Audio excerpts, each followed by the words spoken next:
Hello everyone, कैसे हैं आप सब? होप सब अच्छे होंगे। तो स्टूडेंट्स, हमने प्रीवियस वीडियो के अंदर अपना प्रिंसिपल्स ऑफ मैनेजमेंट का chapter number 8 that is organisation structure वो स्टार्ट किया हुआ था। और उस चैप्टर के अंदर बेसिकली हमने ऑर्गेनाइजेशन स्ट्रक्चर का मीनिंग, ऑर्गेनाइजेशन स्ट्रक्चर की definition, types of organisation structures का ओवरव्यू और लाइन ऑर्गेनाइजेशन स्ट्रक्चर कवर किया था। आज इस वीडियो लेक्चर के अंदर हम जो रिमेनिंग 3 ऑर्गेनाइजेशन स्ट्रक्चर हैं, जो कि लाइन एंड स्टाफ है, फंक्शनल ऑर्गेनाइजेशन स्ट्रक्चर है और मेट्रिक ऑर्गेनाइजेशन स्ट्रक्चर है, वो कंप्लीट करके इस चैप्टर को वाइंड अप कर देंगे। तो without wasting much of your time, we'll start with line and staff organisation. तो line and staff organisation structure students क्या होता है? लाइन एंड स्टाफ ऑर्गेनाइजेशन, यहाँ पर जो लाइन एंड स्टाफ ऑर्गेनाइजेशन है 2 वर्ड से बना है, that is line and staff. Line managers कौन होते हैं? जिन्होंने काम करना है, जिन्होंने कोई भी आगे काम एग्जीक्यूट करना है। लेकिन यहाँ पर जो हेल्प कौन करेगा उनको कोई भी काम करने के लिए? Staff members. यहाँ पर स्टाफ मैनेजर्स अपॉइंट होंगे लाइन मैनेजर्स के साथ, और लाइन मैनेजर्स को वो क्या करेंगे? सलाह देंगे कि आपको कोई भी काम या कोई भी डिसीजन किस तरीके से करना है या लेना है। जो स्टाफ मेंबर्स यहाँ पर होंगे, जो स्टाफ मैनेजर्स हैं, वो एक्सपर्ट्स होंगे अपने फील्ड में, जो क्या करेंगे? हेल्प करेंगे किनको? लाइन मैनेजर्स को वाइल टेकिंग द डिसीजन। तो यहाँ पर स्टूडेंट्स आपको क्लियर हो गया होगा कि लाइन और स्टाफ ऑर्गेनाइजेशन में जो स्टाफ मेंबर्स हैं, जो स्टाफ मैनेजर्स हैं, वो लाइन को क्या करेंगे? हेल्प करेंगे, असिस्ट करेंगे जब भी लाइन मैनेजर्स ने क्या लेना है? डिसीजन लेना है। तो line and staff organisation structure क्या होता है? It refers to that organization structure where specialist advisors assist the line managers in the performance of their duties. ये वो ऑर्गेनाइजेशन स्ट्रक्चर है जहाँ पर स्पेशलाइज्ड एडवाइजर्स जो क्या करेंगे? असिस्ट करेंगे।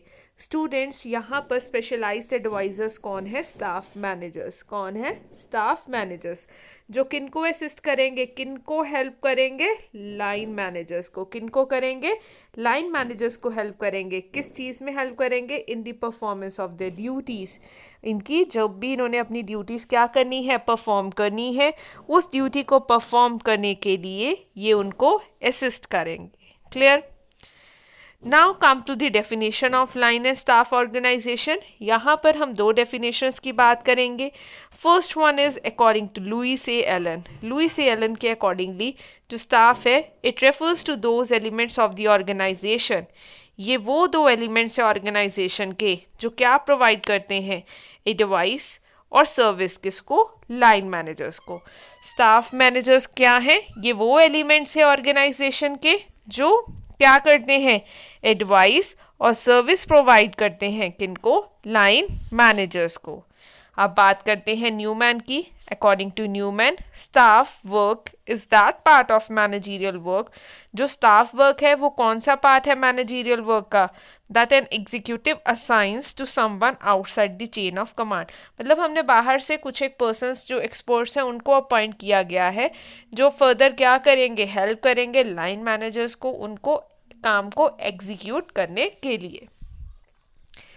तो students, now we will be discussing the various characteristics of line and staff organisation. तो लाइन एंड स्टाफ ऑर्गेनाइजेशन की सबसे पहली कैरेक्टरिस्टिक क्या है? कि the work of thinking and execution is divided into 2 parts. यहाँ पर जो थिंकिंग और एग्जीक्यूशन का काम है वो 2 पार्ट्स में डिवाइडेड है। The staff executive do thinking while the line executive translate this thinking into reality. यहाँ पर जो थिंकिंग का काम है और एग्जीक्यूशन का काम है वो 2 पार्ट्स में डिवाइडेड है। ठीक है, यहाँ पर जो थिंकिंग का काम है, दैट मीन्स जो सोचने का काम है, वो कौन करेगा? स्टाफ करेगा। स्टाफ सोचकर बताएगा, स्टाफ मैनेजर्स सोचकर बताएंगे कि आपको, लाइन मैनेजर्स को क्या बताएंगे कि आपको ये काम किस तरीके से करना चाहिए। और लाइन एग्जीक्यूटिव्स क्या करेंगे? ये थिंकिंग को किस में बदल देंगे? रियलिटी में। कहने का मतलब है जैसा स्टाफ मैनेजर्स बोलेंगे ये फर्दर उस काम को क्या कर देंगे, एग्जीक्यूट कर देंगे। क्लियर हो गया? Now comes the line of the line organization remains intact and the benefit of the advice of the experts become available. यहाँ पर जो लाइन मैनेजर्स का काम है वो इनैक्ट रहेगा और उनको क्या मिलेगी, एडवाइस, एक्सपर्ट एडवाइस मिल जाएगी। ठीक है, एक्सपर्ट एडवाइस से वो अच्छे से डिसीजन ले पाएंगे। The expert have only the right to tender advice. Its rejection or acceptance depends upon the line executive. जो एक्सपर्ट्स हैं वो सिर्फ क्या करेंगे, एडवाइस प्रोवाइड करेंगे, बाकी वो एडवाइस को मानना या ना मानने का काम किनका रहेगा, लाइन एग्जीक्यूटिव्स का रहेगा। और next is the subordinates of the line executives remain their subordinates alone and they cannot be treated as the subordinates of the staff executive. और जो सबऑर्डिनेट्स होंगे लाइन एग्जीक्यूटिव्स के, वो किनके सबऑर्डिनेट्स रहेंगे, लाइन एग्जीक्यूटिव्स के रहेंगे, वो स्टाफ एग्जीक्यूटिव्स के सबऑर्डिनेट्स नहीं माने जाएंगे। स्टूडेंट्स, मैं यहाँ पर आपको एक रफ ड्रॉ करके दिखाती हूँ इसका ऑर्गेनाइजेशन स्ट्रक्चर किस तरह से बनेगा। सबसे पहले तो हमारी ऑर्गेनाइजेशन में क्या होते हैं, शेयर होल्डर्स होते हैं। ठीक है, शेयर होल्डर्स के बाद क्या आता है, बोर्ड ऑफ डायरेक्टर्स, उन्हीं में से हम बोर्ड ऑफ डायरेक्टर्स चूज़ करते हैं। फिर हम जर्नल मैनेजर को क्या करते हैं, चूज़ करते हैं। जर्नल मैनेजर के अंदर हमारे पास फर्दर सपोज 2 पार्ट्स हैं, एक हमारा है प्रोडक्शन मैनेजर और एक है हमारा पब्लिक रिलेशन मैनेजर। यहाँ तक क्लियर हो गया? अब देखो ये जर्नल मैनेजर, ठीक है, स्पेस कम थी तो मैं दोबारा से मेंटेन कर रही हूँ ये चार्ट। फर्दर जर्नल मैनेजर के अंडर हमारे 2 आएंगे, एक आएगा प्रोडक्शन मैनेजर और दूसरा आएगा मेरे पास मार्केटिंग मैनेजर। ठीक है, प्रोडक्शन मैनेजर और मार्केटिंग मैनेजर। अब यहाँ पर ये तो हमारे कौन से हो गए, ये भी लाइन है, ये भी लाइन मैनेजर, ये भी लाइन मैनेजर है और ये भी क्या है स्टूडेंट्स, लाइन मैनेजर है। अब हम करेंगे क्या, इनको ना सलाह देने के लिए एक्सपर्ट्स को अपॉइंट करेंगे। जैसे प्रोडक्शन मैनेजर के लिए भी हम कोई क्वालिटी कंट्रोल मैनेजर अपॉइंट करेंगे और इसके लिए प्रोडक्शन कंट्रोल, जैसे 2 एक्सपर्ट्स हमने क्या कर दिया, अपॉइंट कर दिए।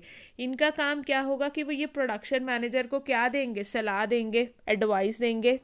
और फिर प्रोडक्शन मैनेजर का काम क्या है, वो इनकी सलाह अगर उसे ठीक लगती है तो माने, नहीं तो ना माने, एक्सेप्ट भी कर सकता है और रिजेक्ट भी कर सकता है।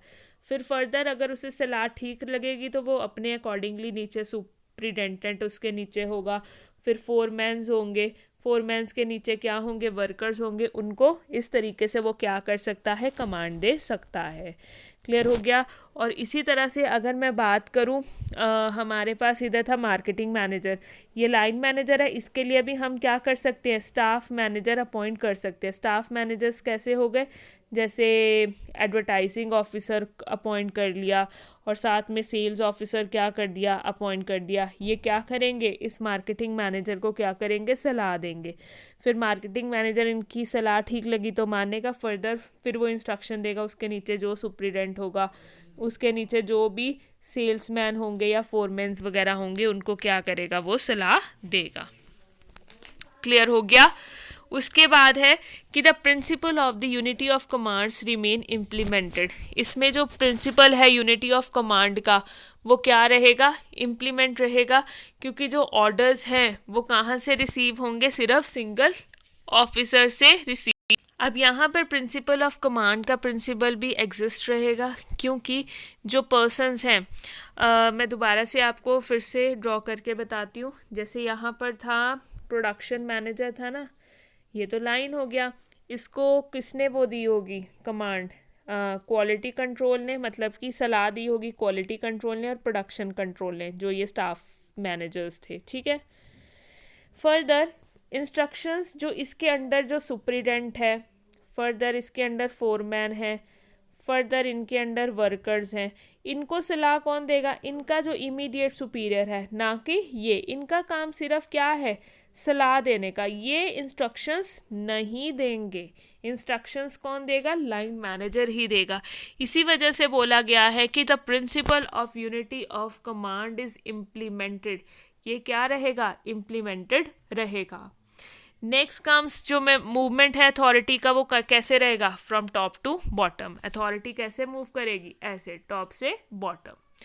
द मूवमेंट और जो लास्ट है वो क्या है कि the movement and the suggestion and complaint is from bottom to top.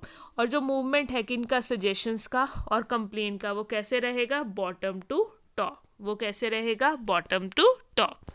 Clear हो गया स्टूडेंट्स, ये था हमारा line and staff organisation structure. अब हम करेंगे फंक्शनल ऑर्गेनाइजेशन स्ट्रक्चर। तो अगर मैं बात करूँ फंक्शनल ऑर्गेनाइजेशन स्ट्रक्चर की, it refers to the division of the whole enterprise according to the major activities performed by it. इसके अंदर क्या होगा कि हम पूरी ऑर्गेनाइजेशन को किस तरह से डिवाइड करेंगे, कैसे डिवाइड करेंगे, according to the major activities performed by it, कि जो भी वो मेजर एक्टिविटीज़ परफॉर्म कर रही है उसके बेसिस पर ऑर्गेनाइजेशन का क्या हो जाएगा, डिवीजन हो जाएगा। जैसे सबसे पहले शेयर होल्डर्स, ठीक है, फिर इन्हीं में से हम क्या चूज़ करते हैं स्टूडेंट्स, बताइए जल्दी से, बोर्ड ऑफ डायरेक्टर्स। उसके बाद क्या करते हैं हम, जर्नल मैनेजर्स। जर्नल मैनेजर्स के बाद हमारे पास, हमने डिवाइड किसके बेसिस पर करनी थी, फंक्शंस के बेसिस पर। सपोज हम 4 फंक्शंस परफॉर्म कर रहे हैं, प्रोडक्शन, फिर है हमारे पास मार्केटिंग, और फिर है मेरे पास finance, and last one is personnel की रिक्रूटमेंट करनी। और इसी के बेसिस पर हमने ऑर्गेनाइजेशन को डिवाइड कर दिया।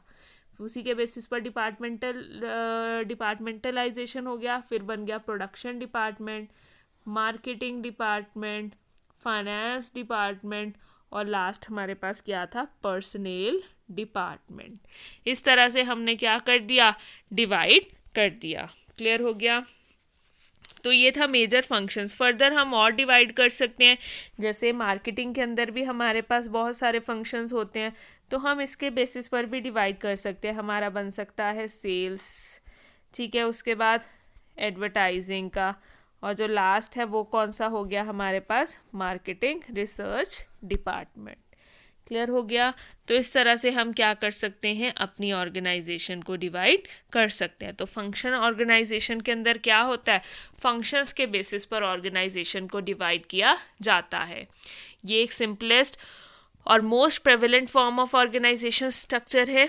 Under this all the functions of similar nature are divided into different units which are called departments.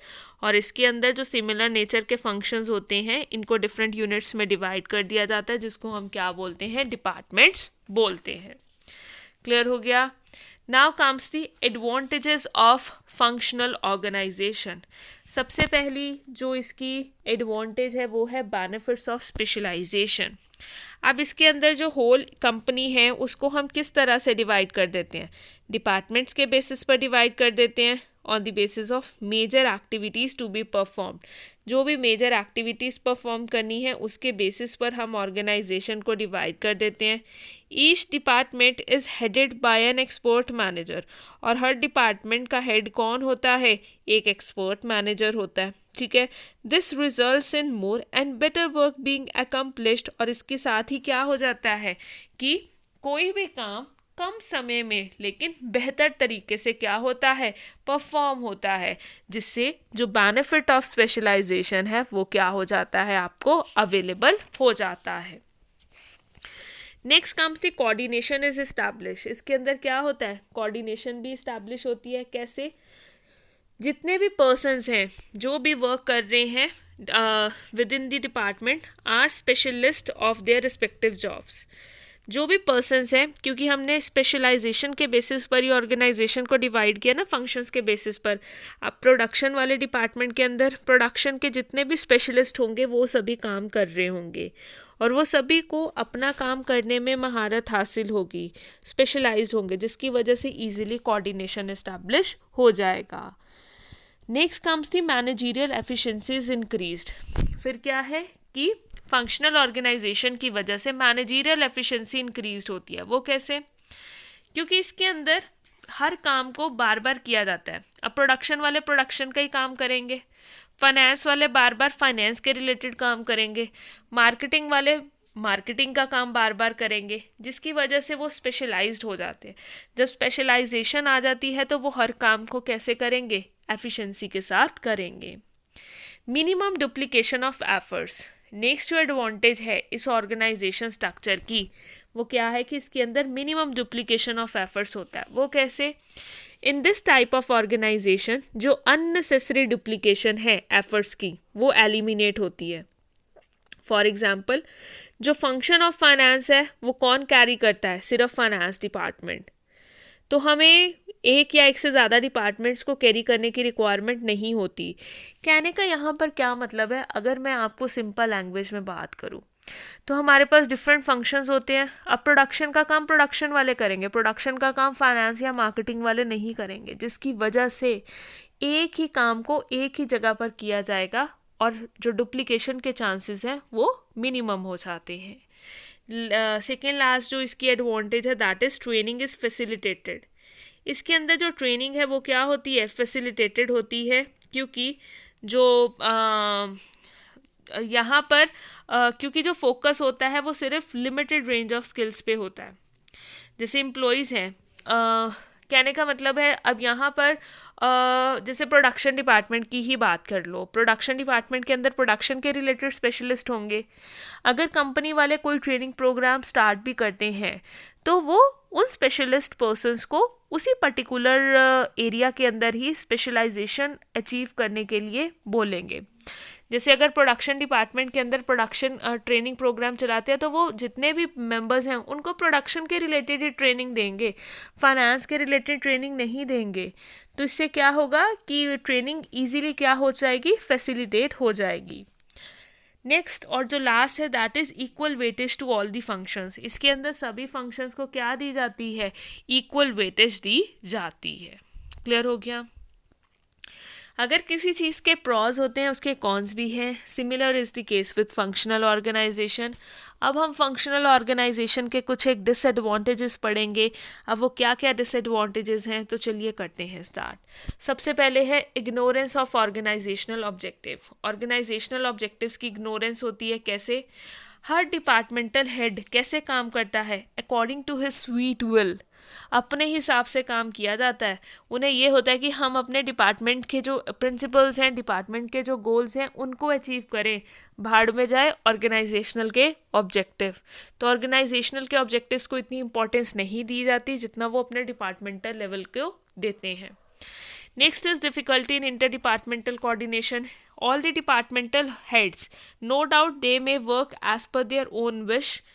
No doubt this facilitate coordination within the department. अब जो हर डिपार्टमेंट वाले हैं वो अपने हिसाब से काम करेंगे। नो डाउट इस वजह से उनका आपस में अपने अंदर विद इन द डिपार्टमेंट तो वो कोऑर्डिनेशन अचीव कर लेते हैं, but inter departmental coordination achieve नहीं होता, क्योंकि उन्हें यही होता है सभी डिपार्टमेंट्स को कि हाँ हमारा हो जाए, बाकियों से उन्हें कोई लेना देना नहीं होता, जिसकी वजह से जो डिफ़िकल्टी होती है इंटर डिपार्टमेंटल कोऑर्डिनेशन में। Next comes the conflict of interest. हर डिपार्टमेंटल हेड अपना फंक्शनल एम्पायर खड़ा करना चाहता है। To satisfy their ego everyone demands maximum. अब यहाँ पर क्या होती है, सबको होता है कि मेरा डिपार्टमेंट तरक्की करे, दूसरे डिपार्टमेंट से कोई लेना देना नहीं है, जिसकी वजह से वो अथॉरिटी से हायर डिमांड करते हैं कि हमारे डिपार्टमेंट्स को ज़्यादा मिले, दूसरे को चाहे कम मिले। इक्वलाइजेशन बिल्कुल नहीं होता, जिसकी वजह से कॉन्फ्लिक्ट ऑफ इंटरेस्ट भी आ जाता है। और इतनी सारी अभी हमने डिसएडवांटेजेस करी, ना तो ऑर्गेनाइजेशनल ऑब्जेक्टिव्स अचीव हो पाते हैं, जिसकी वजह से ओवरऑल जो होलिस्टिक डेवलपमेंट है एक ऑर्गेनाइजेशन का होना चाहिए वो नहीं हो पाता। क्लियर हो गया? तो स्टूडेंट्स ये थे कुछ एक डिसएडवांटेजेस फंक्शनल ऑर्गेनाइजेशन के। अब जो हमारी लास्ट टाइप बची है वो है मैट्रिक्स ऑर्गेनाइजेशन। तो मैट्रिक्स ऑर्गेनाइजेशन में देखिए क्या है स्टूडेंट्स। मैट्रिक ऑर्गेनाइजेशन लास्ट हमारा ऑर्गेनाइजेशन स्ट्रक्चर की टाइप है। इसके अंदर जो हमारी आप कह लीजिए स्ट्रक्चरिंग होती है, जो ग्रुपिंग होती है वो किसके बेसिस पर होती है? एक्टिविटीज़ की ग्रुपिंग, फंक्शंस और प्रोजेक्ट के बेसिस पर।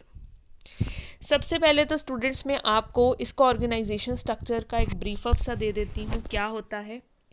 इस ऑर्गेनाइजेशन स्ट्रक्चर का सबसे पहले मेन चीज़ है वो ये है कि ये ऑर्गेनाइजेशन स्ट्रक्चर कहाँ पर यूज़ होता है, जहाँ पर जो कंपनी का जो बिज़नेस है या फंक्शंस है वो फ्रीक्वेंटली क्या होते हैं, चेंज होते हैं, फ्रीक्वेंटली चेंज होते हैं। जैसे आपने देखा होगा, अगर बात की जाए कंस्ट्रक्शन कंपनी की या इंजीनियरिंग कंपनी में क्या होता है, नई नई मशीन्स बनाते रहते हैं, कभी कुछ चेंजेस बहुत जल्दी होते हैं। तो वहाँ पर ये वाला हमारा मैट्रिक्स ऑर्गेनाइजेशन कामयाब है। या आप कह लीजिए जैसे कंस्ट्रक्शन कंपनी है, कभी उनके पास कोई प्रोजेक्ट्स आ जाता है, कभी उनके पास डिफरेंट प्रोजेक्ट आ जाता है। तो उस पर्टिकुलर केस में ये मैट्रिक्स ऑर्गेनाइजेशन स्ट्रक्चर क्या रहता है, फ़ायदेमंद साबित होता है। तो स्टूडेंट्स देखिए, मैं साथ साथ ड्रॉ कर रही हूँ, साथ साथ आपको एक्सप्लेन कर रही हूँ। देखिए इसमें क्या होता है, इसके अंदर under this type of organisation both the methods on the basis of functions and on the basis of products are used in combined method. तो यहाँ पर फंक्शंस और आप कह लीजिए कि जो हमारा फंक्शंस हो गया और प्रोडक्ट्स है, दोनों को कंबाइंड मैनर में इस्तेमाल करते हैं जब भी हमने अपनी ऑर्गेनाइजेशन का स्ट्रक्चर बनाना है। ठीक है, जैसे देखिए, first of all, activities of the companies are divided into the functions and departments are established, which happens to be the permanent department of the organisation. सबसे पहले तो जो एक्टिविटीज़ है कंपनी की, उसको हम किसके बेसिस पर डिवाइड कर देते हैं, फंक्शंस के बेसिस पर। अब हमारी ऑर्गेनाइजेशन में सपोज क्या क्या फंक्शंस परफॉर्म होते हैं, जैसे परमानेंट फंक्शंस क्या हो गए, अगर कोई मशीन ही बना रहे हैं तो हम क्या करेंगे, परचेज भी करेंगे रॉ मटेरियल। ठीक है, ये परचेज हो गया। हमें मैन्युफैक्चर भी करना है रॉ मटेरियल, तो मैन्युफैक्चर हो गया। फिर फाइनेंस भी हमें चाहिए, पैसा भी चाहिए, और हमने रिसर्च और डेवलपमेंट भी करनी है। यहाँ तक क्लियर हो गया। ये तो हो गए स्टूडेंट्स हमारे जो परमानेंट फंक्शंस हैं। इसके बेसिस पर ही हमने ये डिपार्टमेंट बना दिया, purchase department, manufacturing department, finance department और research and development department. Clear हो गया, ये हमारे कुछ एक डिपार्टमेंट्स बन गए। अब लेकिन मैंने आपको बताया है ये तो फंक्शंस हो गए, ये फंक्शंस हो गए।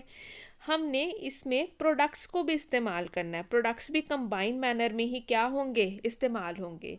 अब परचेज डिपार्टमेंट के अंदर भी क्या होंगे, बहुत सारे मेंबर्स होंगे, बहुत सारे मेंबर्स होंगे।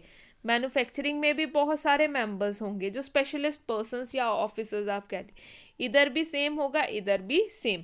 कहने का मतलब है इन सभी डिपार्टमेंट्स में स्पेशलाइज्ड पर्सन्स होंगे। ठीक है, ये तो थे स्टूडेंट्स हमारे आप कह लीजिए परमानेंट फंक्शन, इनके अंदर स्पेशलाइज्ड पर्सन्स होंगे। अब करेंगे आगे, देखो बाइफर्केशन कैसे होगा, आगे देखो। यहाँ पर डिफरेंट, सपोज कंपनी के पास डिफरेंट प्रोजेक्ट्स आ गए। एक रिलायंस ने बोला आपकी कंपनी को कि हमारे लिए इस तरह की मशीन आप डिज़ाइन कर दीजिए। फिर टाटा वालों ने भी बोला आपकी कंपनी के पास कि आप हमारे लिए इस तरह की मशीन डिज़ाइन कर दीजिए। इसी तरह से किसी और कंपनी का भी आपके पास ऑर्डर आ गया। तो करंटली आपके पास स्टूडेंट्स कितने ऑर्डर्स आ गए, 3 आ गए। तो हम क्या करेंगे, यहाँ पर देखिए हम क्या करेंगे, हमारे पास 3 प्रोजेक्ट्स आ गए ना, प्रोजेक्ट प्रोजेक्ट 1, प्रोजेक्ट या XY ले लीजिए जैसे आपको ठीक लगे, प्रोजेक्ट Y और प्रोजेक्ट Z। अब जो मैंने आपको ऊपर बताए थे, ये परचेज डिपार्टमेंट हो गया, मैन्युफैक्चरिंग डिपार्टमेंट था और फाइनेंस डिपार्टमेंट था, फिर ये R&D था। इनके अंदर बहुत सारे लोग हैं, R&D में भी बहुत है, फाइनेंस में भी, मैन्युफैक्चरिंग में भी और परचेज में भी। ये आपको क्या दे देंगे, पर्सन्स दे देंगे, एक एक ऑफिसर्स दे देंगे। परचेज वाले इसके लिए भी एक ऑफिसर देंगे, इसके लिए भी एक ऑफिसर्स दे देंगे, इसके लिए भी ऑफिसर। उसी तरह से मैन्युफैक्चरिंग वाले फर्स्ट प्रोजेक्ट के लिए भी एक बंदा दे देंगे, फिर इसके लिए भी एक बंदा दे देंगे, फिर इसके लिए भी एक बंदा दे देंगे। फाइनेंस इसी तरह से इधर भी यही चलेगा, एक एक बंदा दे दिया, इधर भी एक एक बंदा दे दिया। अब इससे होगा क्या, आपकी टीम बन गई, ये इसकी टीम बन गई, ये इसकी टीम बन गई। ठीक है, और फिर ये क्या करेंगे, काम करेंगे, टीम में काम करेंगे और इनका एक एक हेड हो जाएगा, अपॉइंट हो जाएगा। कि इसका भी एक प्रोजेक्ट एक्स का भी मैनेजर बना दिया जाएगा, प्रोजेक्ट वाई का भी मैनेजर बना दिया जाएगा, प्रोजेक्ट जेड का भी मैनेजर बना दिया जाएगा। इस तरह से क्या होगा, आपका डिवीजन होगा। ठीक है, फिर देखो, जब company gets a particular work, a team comprises of officers from different functional department. अब इसके अंदर क्या बन गई, टीम बन गई ना आपकी, प्रोजेक्ट एक्स की भी बन गई, वाई की भी बन गई और जेड की भी बन गई। When a company gets an X project, a separate manager is appointed and he is provided with purchase officer, manufacturing officer, finance officer and R&D officer as his helpers.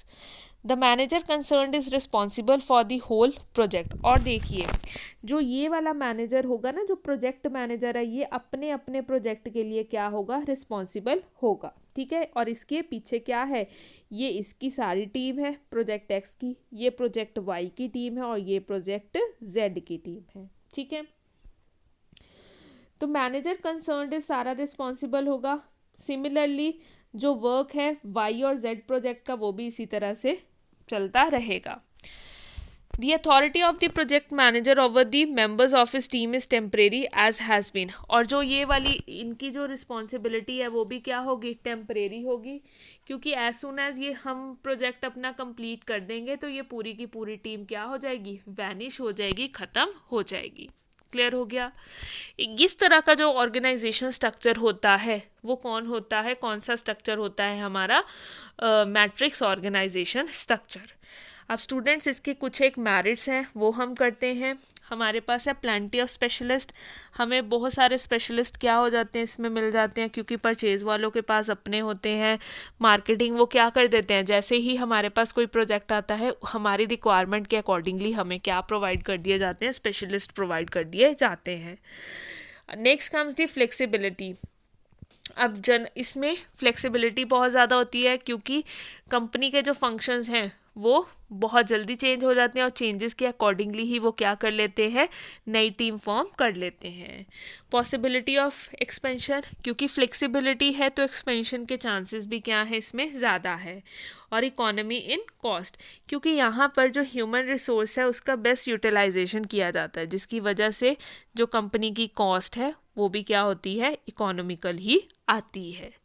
But कुछ एक pros भी हैं, cons भी हैं इसके। क्या क्या demerits हैं, violation of the principle of unity of command. यहाँ पर जो principle of unity of command है वो वायलेट होता है। जो ऑफिसर्स हैं, अब देखिए कैसे होगा, मैं दोबारा से आपको ये चीज़ एक्सप्लेन करती हूँ।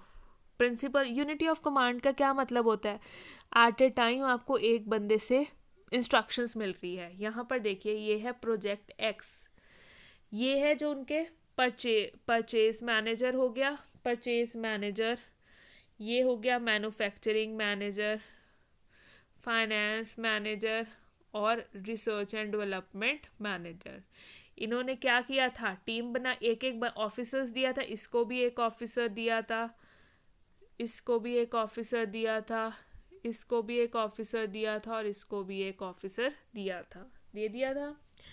अब देखो, अब जो ये ऑफिसर है इसको इससे भी इंस्ट्रक्शन मिलेंगी, इसको इससे भी इंस्ट्रक्शन मिलेंगी। The officer receives order both from the departmental manager, ये तो हो गया इसका डिपार्टमेंटल मैनेजर। ठीक है, इसका ये क्या हो गया, डिपार्टमेंटल मैनेजर हो गया, और ये कौन सा हो गया, प्रोजेक्ट मैनेजर हो गया। तो इस ऑफिसर को जो ऑर्डर्स रिसीव होंगे वो डिपार्टमेंटल मैनेजर से भी होंगे और प्रोजेक्ट मैनेजर से भी होंगे। They have to carry out the orders of more than one managers which reduces their efficiency. एक से ज़्यादा बंदों की उनको सुननी पड़ेगी, जिसकी वजह से उनका जो एफिशिएंसी का लेवल है वो भी क्या हो जाएगा, कम हो जाएगा। Next comes the conflicts between the departmental managers and the project managers. वही है, कॉन्फ्लिक्ट राइज होंगे डिपार्टमेंटल मैनेजर्स और प्रोजेक्ट मैनेजर्स के अंदर। कम्युनिकेशन की प्रॉब्लम आएगी। कैसे, जो मेंबर्स हैं प्रोजेक्ट टीम के do not know whether they should consult the, वही है किसको कंसल्ट करें, जो ये मैनेजर्स हैं ना इनके लिए प्रॉब्लम आ जाती है। जो ये वाले होते हैं अपना ऑफिसर्स, जो मेंबर्स हैं प्रोजेक्ट टीम के, ये तो हमारे परमानेंट वाले हो गए ना, ये हो गया फाइनेंस, और ये हो गया सपोज प्रोजेक्ट एक्स की भी बात करते हैं हम। अब यहाँ पर एक ऑफिसर हो गया, इन्होंने भी एक ऑफिसर दिया, इन्होंने भी एक ऑफिसर दिया। अब प्रॉब्लम अराइज कैसे होती है, जो मेंबर्स हैं प्रोजेक्ट टीम के डू नॉट नो, इनको कई बार यही इसी डिलेमा में रह जाते हैं कि हम इसको कंसल्ट करें कि इसको कंसल्ट करें, जिसकी वजह से कम्युनिकेशन में प्रॉब्लम आ जाती है। और लास्ट क्या है, lack of responsibility. In case of failure the project managers blame the, वही है जब फेल हो जाए प्रोजेक्ट, ये वाला सपोज प्रोजेक्ट फेल हो गया, तो फिर इनका जो मैनेजर है, जो प्रोजेक्ट मैनेजर है और जो ये डिपार्टमेंटल मैनेजर है, इनमें लड़ाई झगड़ा लग जाता है। वो अपने ऊपर नहीं ब्लेम लेता, वो अपने ऊपर नहीं ब्लेम लेता, बस ब्लेम गेम चलती रहती है। वो कहेगा तू दोषी है, वो सामने वाला कहेगा नहीं तेरी गलती है। तो इस तरह से कोई भी रिस्पॉन्सिबिलिटी नहीं लेता। ये कुछ एक डीमेरिट्स थी मैट्रिक्स ऑर्गेनाइजेशन की स्टूडेंट्स। इसी के साथ आपका जो ऑर्गेनाइजेशन स्ट्रक्चर है वो क्या होता है, कंप्लीट होता है। आपकी बुक में एक डिफरेंस दिया हुआ है, आप वो डिफरेंस पढ़िए इन सभी ऑर्गेनाइजेशन स्ट्रक्चर्स में। Still if you are facing any doubt in any of the topic, तो आप कमेंट सेक्शन में कमेंट करके अपने डाउट्स ले सकते हैं। तो आज के लिए बस इतना ही, मिलते हैं अपनी नेक्स्ट वीडियो के अंदर with a new chapter of principle of management. Till then, happy learning and keep revising.